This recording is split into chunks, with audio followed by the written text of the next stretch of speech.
Alors, Raging Phoenix, en fait il s'agit d'un film dans lequel va s'illustrer un Français, Patrick Tang.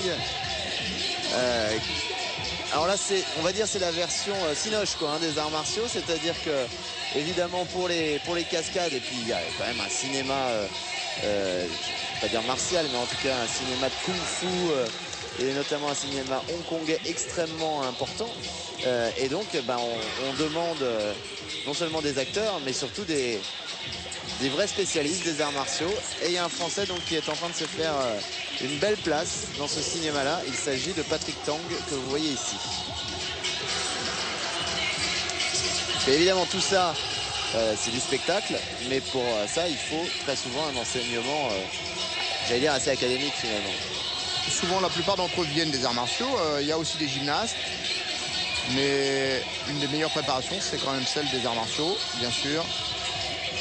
Alors ça s'est énormément développé ces dernières années, évidemment avec l'industrie du cinéma, avec aussi la logique du spectacle martial, mais aussi du cut artistique américain qui est très en vogue, toujours très développé.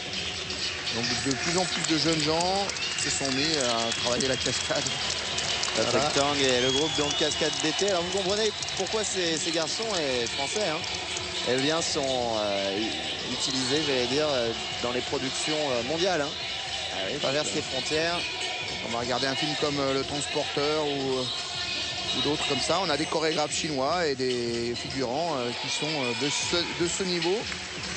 Parce qu'il faut que ça parte vite et fort et que ça tourne et que ça brille au moindre impact. Avec beaucoup de comédie aussi, puisque Jackie Chan a lancé cette logique. C'est une culture.